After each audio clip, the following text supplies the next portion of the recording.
All right, we're going to continue on with our media availabilities now. We are joined by two NASCAR Camping World Truck Series drivers, Cole Custer, driver of the 00 Haas Automation Chevrolet, and John Hunter Nemechek, driver of the number 8 Chevrolet. John Hunter, we'll start with you. You're coming off a win, your first win at Chicago. Talk about how this week has been for you and the momentum you have coming into New Hampshire. This week has been like any other week. We're at the shop working on our trucks, trying to make them go as fast as we can. Our guys have a confidence boost, I should say, for this weekend, coming into this weekend. I actually thought our first win was going to come on a short track, not a mile and a half, but it came on a mile and a half, so I still think that we have our short track program kind of figured out. Hopefully we'll have something for old Cole here this weekend. All right, and Cole, you were the defending race winner here at New Hampshire. Talk about coming back to the track and what you need to do to get back in victory lane. Yeah, I mean, first off, I want to congratulate John Hunter here. I know that they've been wanting to win for a long time, so congratulations to them. And, you know, we're really looking forward to coming back. We brought the same truck as last year and some similar stuff, so I think we're going to be pretty good and just looking forward to getting on the track. All right, we'll go ahead and open it up to questions. Please state your name and affiliation. Start up front. Steve Post, Motor Racing Network. Cole, the success you've had here, just in general terms, what do you need to do? What does your truck need to do? What are the keys to running good at this racetrack?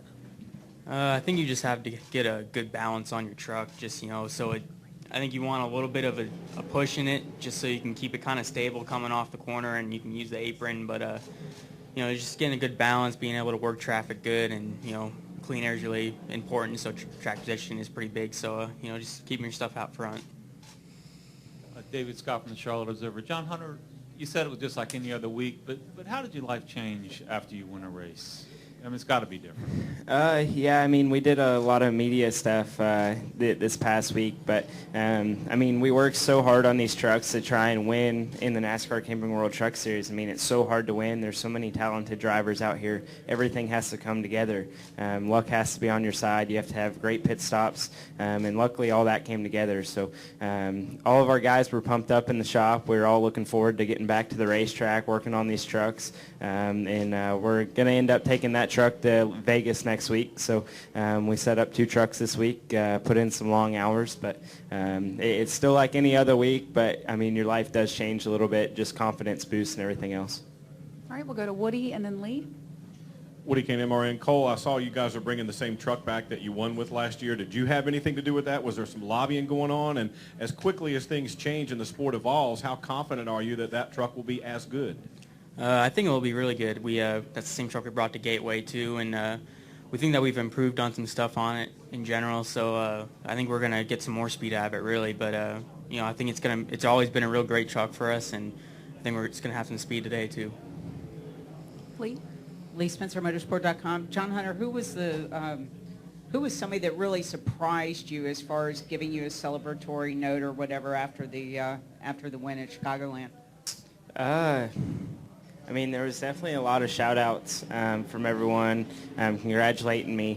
I mean, it was cool to see all the guys from Dad's old teams come up to me after the race and say congratulations, where I grew up around the sport. I grew up with them. They were the ones that pretty much raised me at the racetrack. And then to see all the drivers, all the Cup drivers that I pretty much grew up around and got to hang out with when I was young, them all congratulating me. But there were some really funny stories that came about in the media center last week, just talking about old crew guys and what used to happen in the garage and with Dad and all them. So it's cool to see all those guys come up. We'll go to Jim. Jim Hutter, Motorsport.com. For John Hunter, and also Cole, if you wouldn't mind answering, aside from immediately going to the Cup Series, what are your goals for that you're hoping that'll come together for next season? We're trying to find funding for next year right now. Sponsorship is everything, trying to find funding to run. So I don't know what the plans are going to be next year. Hopefully we'll run for a truck championship.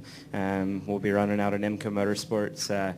Who knows what the future may bring. Hopefully we can sign a big contract here with one of these bigger teams and keep moving up the ladder. Yeah, we're lucky enough to be running that full schedule next year in the truck series with Junior Motorsports. So looking forward to that next year and trying to run for a championship. We'll go back to Lee. John Hunter, your dad used to run Xfinity cars too. Is it possible that you guys might get back into that side of the sport as well? I don't think us as Nemechek Motorsports will get back into the side of that. I think that's where signing a contract with one of these bigger teams comes in, whether it's a Junior Motorsports, Roush, Gibbs, Childress, Penske, whoever it may be. So you kind of have to work towards that. You have to let your talent shine, and you have to keep winning races to get there. And Cole, big announcement at the shop coming next week on the F1 side of the business. How intimidating, maybe intimidating is not the right word, but are you just kind of in awe of that side of the sport? Because, I mean, it's a completely different level, what you're being exposed to from what your day-to-day routine is as well. Yeah, it's definitely pretty cool what they're doing over there. I'm personally not that involved in it, but, definitely seeing an F1 team, running from the U.S. is definitely pretty cool. So, just pushing them the best of luck when they get going. Any final questions for John Hunter or Cole? All right, thank you for joining us, and good luck this weekend. Thank you, guys. Thank you.